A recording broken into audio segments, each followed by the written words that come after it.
오늘 함께 나눌 잠언 말씀입니다. 잠언 말씀은 25장 8절에서 14절 말씀까지 보겠습니다.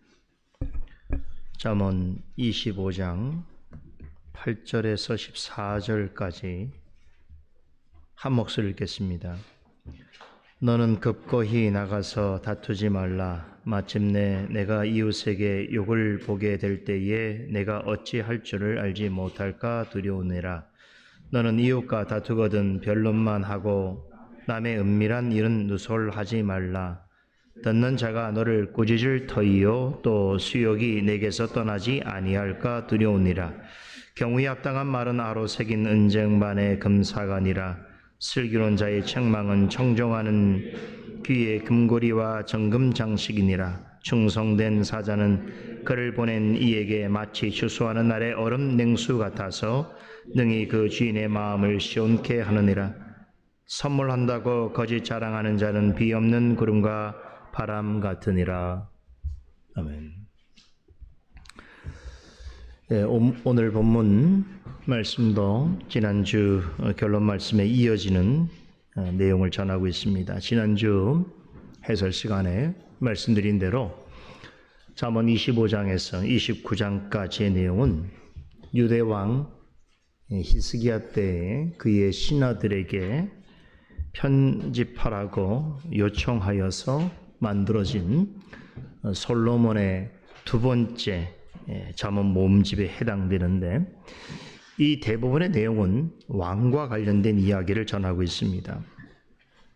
지난주 본문에서는 우리 두 왕을 살펴보게 되었지요. 첫 번째 왕은 하나님의 계시를 잘 살펴서 백성들에게 전달하는 역할을 맡은 이스라엘의 왕들이었습니다. 그리고 두 번째로 소개된 왕은 모든 왕들 위에 있는 오직 한 왕으로서 하나님의 뜻대로 하나님의 나라와 백성을 온전하게 통치하시는 참되고 유일한 구원자시요 심판주이신 하나님과 동일한 권세와 영광을 지니신 왕이 계시다고 했죠. 누구였습니까? 우리 주 예수 그리스도이십니다.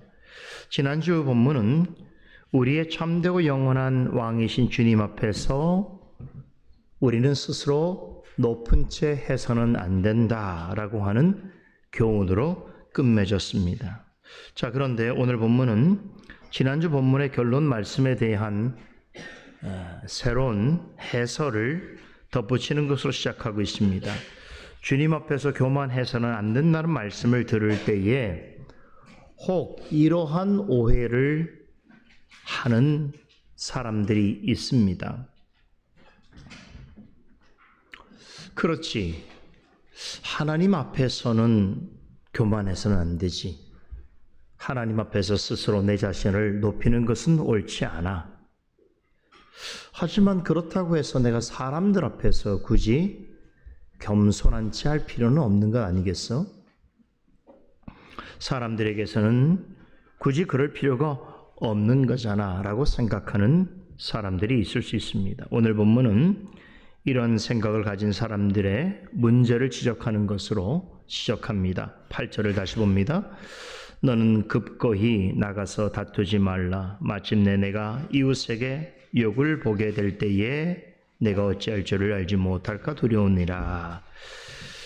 간혹 기독교 신앙을 가졌다고 하고 또 교회를 열심히 다니면서도 교회 밖 생활 속에서 늘 사람들하고 다투고 또 누가 보더라도 참 부끄러운 행위인데도 불구하고 그런 것을 서슴지 않고 하는 이들이 있습니다.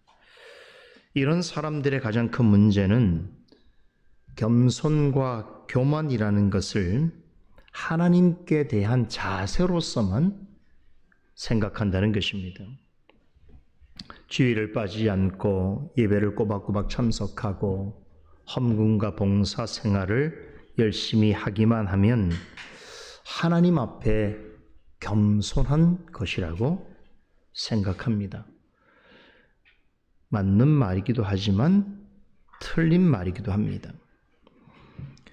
만일에 교회당 밖에서의 삶이 믿음을 가진 사람인지 아닌지를 구분하기 어려운 상태라고 한다면 오히려 그러한 태도는 하나님을 망령되이 하는 것입니다. 하나님 앞에서만 겸손한 척 하는 것뿐이지 실제로는 아주 교만한 것입니다. 본문 8절은 진정한 겸손이란 하나님 앞에서만 행하는 것이 아니라 주변 이들을 어떻게 대하는가 하는 모습에서 나타난다고 가르치고 있습니다. 여러분도 아마 사람이 많이 모인 곳이나 식당 같은 곳에서 이런 광경을 본 적이 있을 것입니다. 분명히 말하는 본새나 외모로 보면 교회를 다니는 사람이 분명해요. 심지어는 서로의 호칭을 부르죠. 장로님, 집사님, 아무개 성도님 하면서 서로 대화를 주고받습니다. 그런데 그런 공적 장소에서 주변 사람들에게 막말을 하기도 하고, 특별히 식당 같은 데 가보면 서빙을 하는 사람을 함부로 대하는 모습을 볼 때도 있습니다. 사실 이런 일은 특별한 일이 아닙니다. 자신보다 조금 못하다고 생각되는 사람을 보게 되면 말과 행동으로 은근히 무시하고 차별합니다. 심지어는 하대하듯 하는 말과 행동으로 무시하기도 하지요. 이런 모습은 어떤 특정한 곳에서만 발생하는 것이 아닙니다. 우리 사회 어디서나 쉽게 볼 수 있습니다. 모든 관계가 가불로 연결되어 있죠. 회사에서는 어린 사람이 식당 가서는 갑행위를 하는 것이죠. 사장 앞에서는 어린 사람이 자신보다 조금 못한 위치에 있는 사람한테는 갑행세를 하려고 하지요. 참 인간 사이가 그렇습니다. 어떤 사람에게 다 하지 못하는 말과 분노를 자신에게 조금 실수하는 사람에게는 다 쏟아 부으려고 하지요. 그런데 이런 행동을 하면서도 이것이 하나님 앞에서 책망받을 교만이라고 생각하는 사람은 세상에 거의 없습니다. 그래서 세상 사람들은 얼마든지 그럴 수 있습니다. 그럴 수 있다고 우리는 생각해야 합니다. 그러나 하나님의 사람이라면 그래서는 안 되는 것입니다.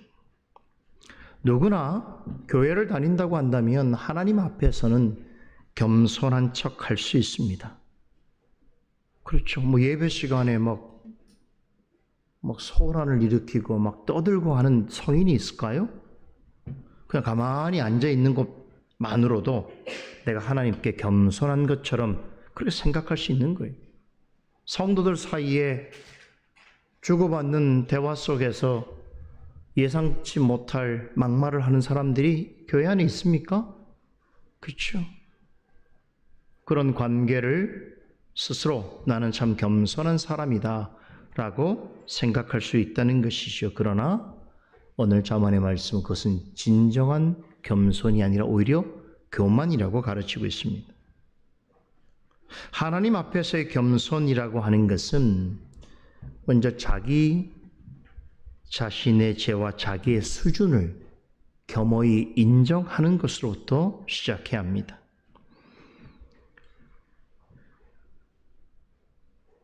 하나님께서 자신을 대하시는 것처럼 다른 사람에게도 그와 같은 마음으로 대할 수 있어야 겸손이 거기서부터 시작되는 것입니다. 이것이 성경에서 가르치는 참된 겸손입니다. 마태복음 18장을 보면 1만 달란트 빚진 종의 비유가 나오시요. 이 비유는 하나님이 바라시는 겸손이 무엇인지를 잘 가르쳐주고 있습니다. 한 주인에게 1만 달란트 빚진 자가 있었습니다. 그는 태어나서 죽을 때까지 평생 일해도 모아서 다 갚을 수 없을 만큼 엄청난 규모의 빚을 지고 있었습니다. 어느 날 주인에게 찾아가서 엎드려 절하면서 자신이 다 갚을 때까지 기다려달라고 간절히 애원합니다. 자, 이 모습만으로 보게 되면 어떻습니까? 참 주인 앞에 겸손한 자지요. 주인의 궁유를 구하고 있습니다.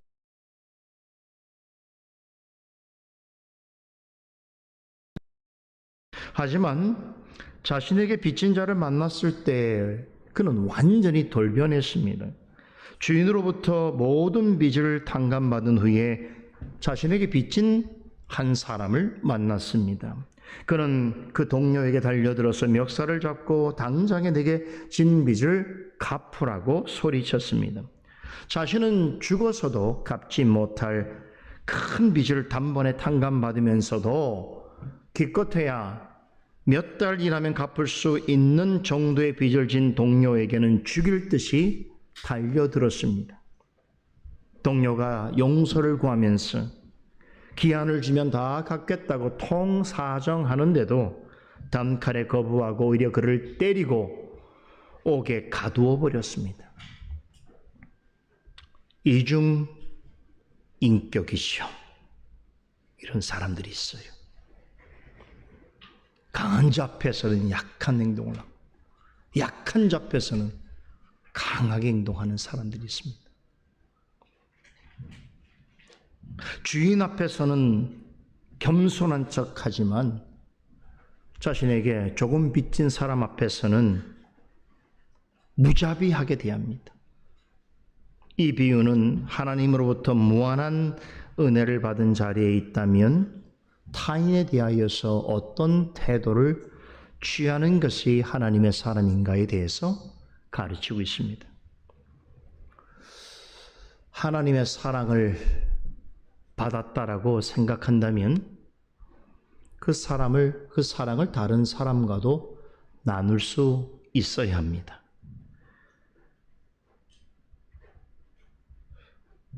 지난 주간에 우리 교회 자녀들하고 양화진 선교사 묘원에 다녀왔는데 참 그 벽안에 선교사들이 20대, 30대 그 젊은 나이에 자기의 조국에서 가장 좋은 대우를 받고 성공할 수 있는 그러한 삶을 다 포기하고 내려놓고 당시에는 아무도 몰랐던 세계에서 최빈국 코리아 조선을 찾아서 복음을 들고 와서 그들의 생을 보내게 된다는 것은 결코 쉬운 일이 아니었지요.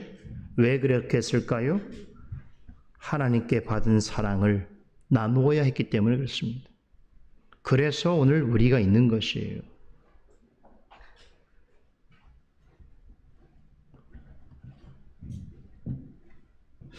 그런데 이렇게 1만 달란트 빚진 종처럼 하나님 앞에서만 겸손하면 되지 사람 앞에서는 그럴 필요가 없다라고 생각하는 그런 생각을 가진 사람은 겸손한 자가 아니라 하나님 앞에 교만한 인생입니다. 진정으로 겸손하다면 하나님 앞에서 자신의 죄인됨과 연약함을 인정하고 하나님의 섭리 안에서 만나는 사람들에게 긍휼과 자비를 행할 수 있어야 합니다. 그런데 다른 사람에게 긍휼과 자비를 베풀어야 한다는 말을 또 오해해서는 안 됩니다. 그것은 무조건 받아주라는 의미가 아닙니다.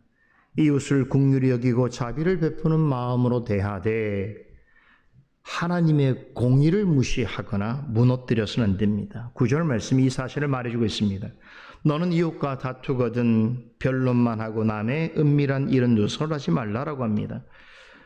이 말은 이런 뜻이에요. 여기서 변론하라라고 하는 말은 죄는 죄고 잘못은 잘못이라는 것이. 하나님이 보시기에 잘못된 것을 옳다고 해서는 안 되는 것입니다. 죄는 처벌받아야 하는 것이고 교정되어야 하는 것입니다. 분명히 성경에서 가르치는 죄이고 잘못인데도 그것을 인정하지 아니하고 그것을 고집한다면 그런 사람과는 갈등이 생길 수 있고 다툼이 일어날 수 있습니다. 이런 과정에서의 다툼과 변론은 그 자체로 잘못이 아닙니다. 있을 수 있는 일이지요. 다만 내가 옳다는 것을 기억하고 입증하기 위하여 상대방의 다른 잘못들까지 다 들춰내서 그것을 또 다른 사람들한테 누설하는 것은 결코 옳지 않습니다. 잘못을 지적하고 교정하더라도 너무 가혹하리만큼 무자비하게 행해서는 안 된다는 것입니다. 하나님을 믿는 사람은 누군가의 잘못을 지적할 때에 한 가지 주의할 점이 있습니다. 하나님이 드러내시는 데까지만 판단해야 합니다. 그 이상을 넘어서려고 해서는 안 됩니다. 하나님이 드러내시는 부분에 관해서만 책임을 물어야 하는 것이지, 드러내지 아니하시는 은밀한 부분까지 다 들춰내서 모두에게 비난받는 사람이 되게 하려고 하는 것은 결코 옳지 않습니다. 다른 사람의 잘못을 판단하고 벌하는 위치에 있게 된다 하더라도 그런 일로서 마치 자신은 전적으로 옳고 무죄한 자인 것처럼, 혹은 자신은 너무나 깨끗하고 완벽해서 다른 사람의 잘못을 얼마든지 정죄해도 되는 것처럼 하는 태도를 취해서는 안 되는 것입니다.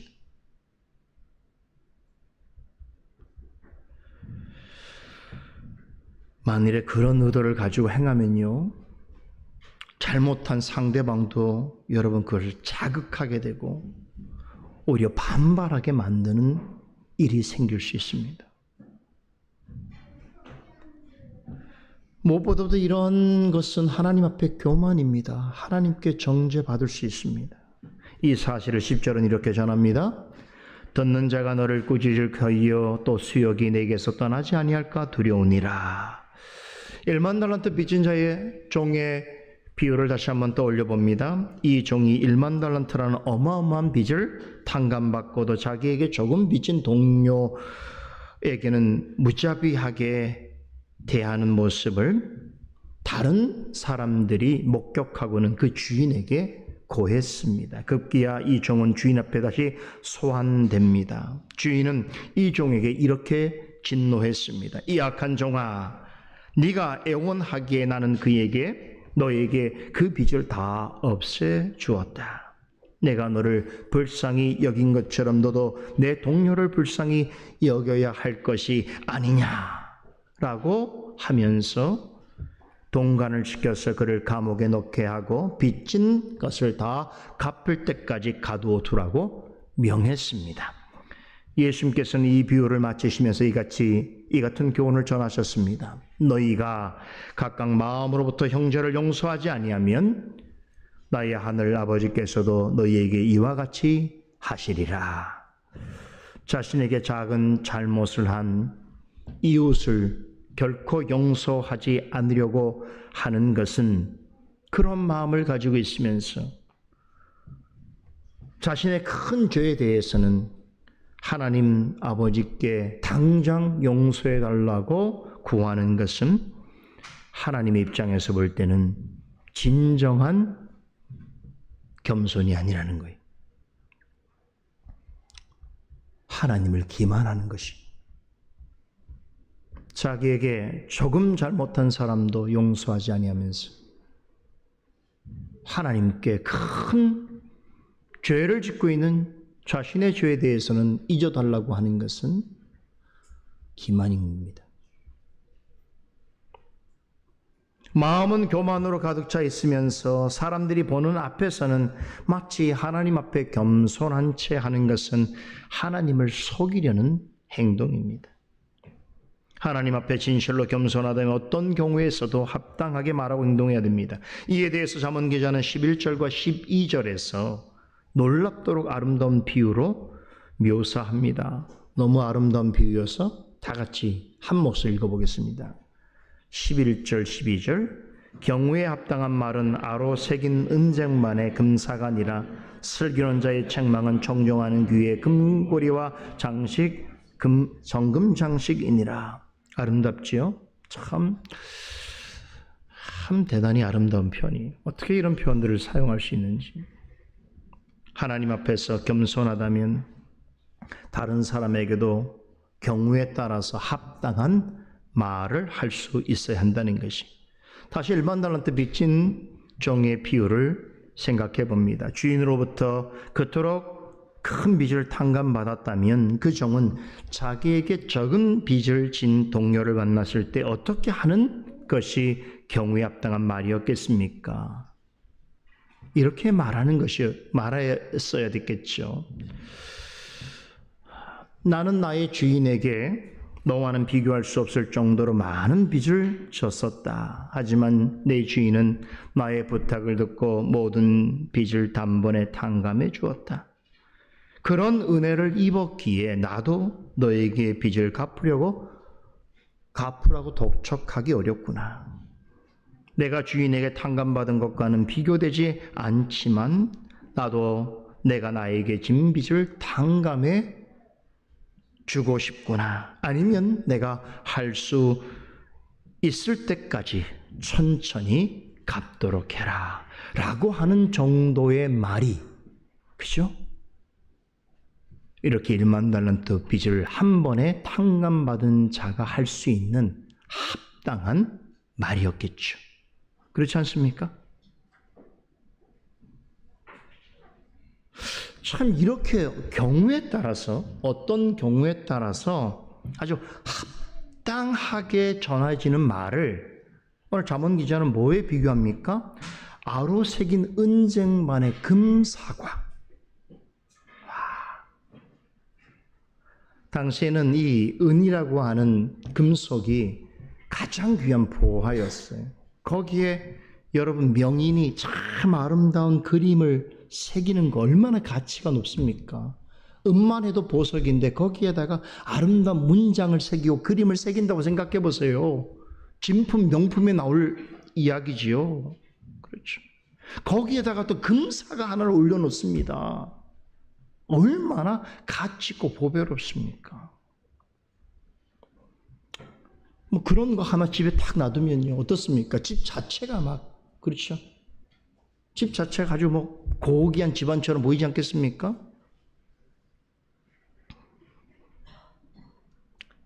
여러분, 이렇게 아로 새긴 은쟁반의 금사가 같은 말은요 결국 그 사람의 됨됨이, 신앙 인격을 드러내는 것입니다. 그러기에 무엇보다 비교할 수 없을 만큼 가치 있고 복된 것이지요. 여러분, 말을 잘한다는 것 어떻게 생각하십니까? 말 잘한다는 것은 말을 많이 한다는 의미가 아니겠지요. 또 뭐 여러 화법을 잘 구사하는 것을 말하는 것도 아닙니다. 진실하고 적절한 말을 상황에 걸맞게 잘 하는 것이 말을 잘하는 것입니다. 잘못된 말은 독사의 혀에서 나오는 독과 같을 수 있습니다. 어리석고 교만한 말은 듣는 사람을 상하게 할 뿐만 아니라 하나님의 노를 일으킵니다.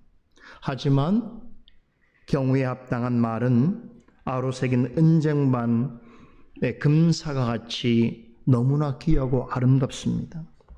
여러분, 어떤 사람이 경우에 합당한 말을 잘합니까? 아로 새긴 은쟁반의 금사 같은 말을 하는 사람들에게 공통점이 있어요. 그것은 신중하고 지혜롭다는 것이, 그리고 겸손하고 진실하다는 것입니다. 이런 사람이 하는 말은 아무리 많이 들어도 질리지 않습니다. 이런 사람이 하는 말은 들어도 또 듣고 싶어요.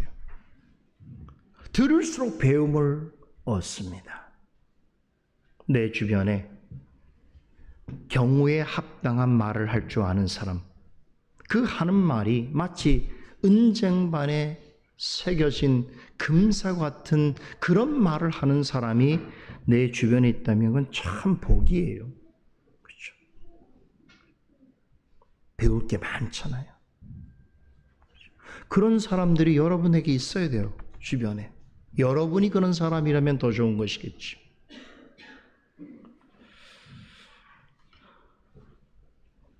그렇다고 해서 이런 사람들은 사람들이 듣기에 좋아하는 말만 하는 것이 아닙니다. 12절에 언급하듯이 경외에 합당한 말을 하는 사람은 죄에 대해서도 매우 단호한 태도를 견지합니다. 악을 선이라 하지 않고 선을 악이라 하지 않습니다. 죄는 죄고 잘못은 잘못이라고 합니다. 경외에 합당한 말을 하는 사람은 자기 말을 하는 사람이 아닙니다. 말씀을 기준으로 삼아서 분별하는 말을 잘합니다. 참 이런 사람이 귀하죠. 모임 같은 데 가면은 교회 모임인데도 그냥 오랜 시간 동안 자기 말만 해. 자기 말만 하다가 또 조금 지나면 자기 가족 얘기하고, 자기 가족 얘기하다가 또 조금 더 하면은 또 자기 아는 뭔가를 얘기하고, 이런 분들이 있어요. 그렇죠? 지치게 만들죠. 질리게 만들죠. 그 앞에서는 겸손한 잔짓지만 속으로는 빨리 끝났으면 좋겠다. 다시는 보기 어렵다 이런 생각하죠. 근데 무슨 말을 하도 참 신중하고 지혜롭고 진실하고 정직하게 상대방의 상황을 잘 파악하면서 이 상황에 어떤 말을 해야 가장 좋을까를 생각하면서 말하는 사람은 하루 종일 같이 있어도 행복해요. 즐거워요. 기뻐요. 그렇죠? 그런데 이런 사람들은 그렇다고 해서 말을 즐기는 것이 아니에요. 내 말을 들으라고 하는 것이 아니에요. 사실 듣고 보면 자기의 말보다는 하나님의 말씀을 기준 삼아 하는 말들이 많은 것이지요. 그런데 이렇게 말씀에 근거하여 책망하는 말을 잘 알아듣는 사람들이 있지요. 이런 사람들은 오늘 본문에서 뭐라고 말합니까? 잘못을 지적하고 죄를 책망하는 말씀이라도 이런 사람들에게는 금귀고리와 정금 장식 같다고 말합니다. 자기 기분에 따라서 화를 내고 마음에 들지 않는다고 무조건 비난하고 책망하기를 잘하는 사람의 말은 듣는 사람을 지치고 괴롭게 합니다. 무슨 일이든 화만 내는 부모라고 한다면 그 입에서 나오는 책망과 비난은 자녀의 인생을 망치는 독소 같은 것이 될 것입니다. 그래서 여러분, 누군가를 책망할 때도 지혜가 필요합니다. 그렇다면 지혜 있는 사람이라면 상대방의 죄와 잘못을 어떻게 책망해야 할 것인가? 아무리 큰 잘못을 했다고 하더라도 마치 자신이 심판장이 된 것처럼 정죄하고 심판해서 안 됩니다. 상대방에게 이런 느낌을 주면 안 돼요. 지금 책망하는 사람이 야, 너 참 잘됐다. 너 완전히 너 망한 거야. 너 같은 인간은 쓸모가 없어. 너 처지가 된 거는 다 네 덕이야. 네 잘못이야. 네가 책임져. 이런 투로 그 책망을 받아들이게 해서는 결코 안 되는 것이.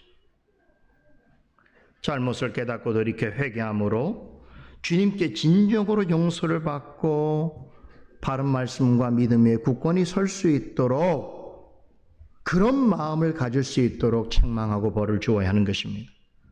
책망하고 벌 주는 것 자체가 목적이 되어서 안 됩니다.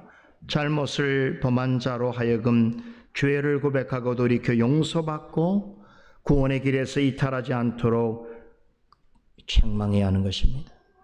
이런 것이 슬기로운 책망이며 경우에 합당한 말입니다. 우리는 하나님 앞에서 이러한 목적에서 주어지는 야단과 책망을 들어야 할 위치에 있습니다. 이를 위해서 하나님께서는 본문 13절에 언급하신 것처럼 충성된 사자를 우리에게 보내십니다. 여기서 충성된 사자란 하나님의 말씀을 전하는 신실한 말씀의 일꾼을 뜻합니다. 하나님께서는 이들이 전하는 말씀을 통하여서 당신의 백성이 잘한 일에 관하여서는 칭찬을 전해주시고 격려해 주시면서도 잘못한 일에 대해서는 책망하시고 징계하시기도 하십니다. 잠언 기자는 하나님 편에서 당신의 백성에게 경우에 따라서 합당한 말씀을 전해주는 말씀의 일꾼을 추수하는 날에 얼음 냉수 같은 존재로 묘사합니다. 하나님의 말씀을 슬기롭게 전하는 충성되고 신실한 말씀의 사역자가 행하는 말씀 사역은 그것을 귀담아 듣는 사람들에게 있어서는 은혜와 축복이 되게 하거니와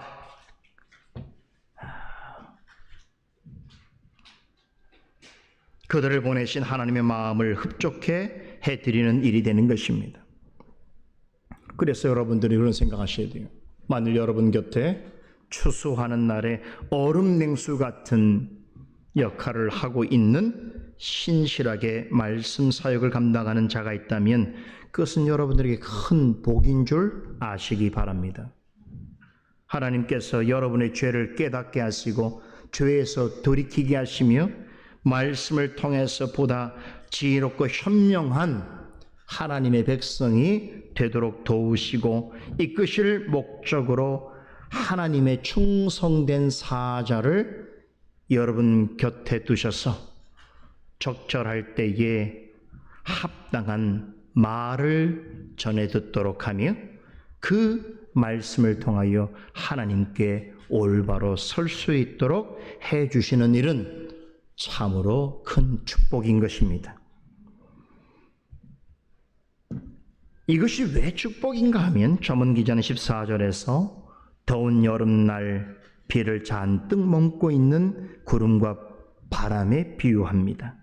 이스라엘의 기후는 여름과 겨울로 양분되어 있습니다. 4월부터 10월 사이는 매우 덥고 건조한 긴 여름이 지속됩니다. 이 시기에는 비가 잘 오지 않습니다. 그래서 이스라엘 사람들은 어느 날 구름이 끼고 바람이 불면 혹여나 비가 올려나 하는 기대감을 갖습니다. 그런데 비가 올 것 같이 구름이 잔뜩 끼어 있는데도 정작 비가 내리지 않는다면 실망할 수밖에 없습니다.